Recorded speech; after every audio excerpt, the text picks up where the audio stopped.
আইন শৃঙ্খলা পরিস্থিতি মাঝে মাঝে যে আপনার অবনতি ঘটে, যতই দুঃখজনক হোক, হতাশাজনক হোক, এটা খুব অস্বাভাবিক বলে মনে করি না।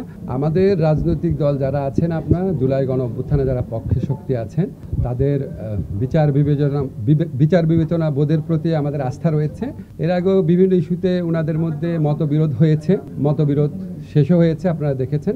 তো ওনাদের বিচার বিবেচনা বোধের উপর আমাদের আস্থা আছে। আমরা মনে করি যে প্রয়োজনীয় মুহূর্তে আমরা, তাদের বিভিন্ন ব্যাপারে মতভিন্নতা থাকতে পারে, প্রয়োজনীয় মুহূর্তে অবশ্যই আমরা তাদের মধ্যে ঐক্য দেখতে পারবো। আমরা সরকারের পক্ষ থেকে ফেব্রুয়ারিতে নির্বাচন করার ব্যাপারে দৃঢ় প্রতিজ্ঞ। এটা আমাদের প্রধান উপদেষ্টা বারবার বলেছেন। নির্বাচন কমিশনকেও সেরকম ইনস্ট্রাকশন দেওয়া হয়েছে, ওনারা সকল পদক্ষেপ গ্রহণ করছেন।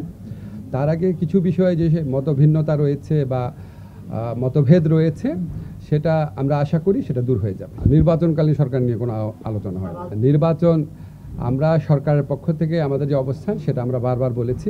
আমরা ফেব্রুয়ারিতে নির্বাচন আয়োজন করার ব্যাপারে দৃঢ় প্রতিজ্ঞ এবং আমাদের যত রাষ্ট্রীয় কর্মকাণ্ড আছে এই লক্ষ্যকে সামনে রেখে অগ্রসর হচ্ছে। এখানে পেছানোর কোনো সুযোগ নাই।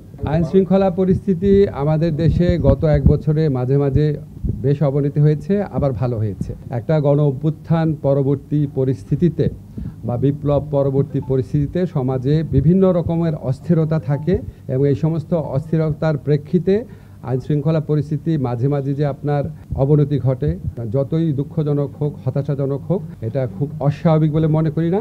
আমরা এরকম সিচুয়েশন আগে ট্যাকেল করেছি, আবার ভালো হয়ে গেছে, ইনশাআল্লাহ ভালো হবে।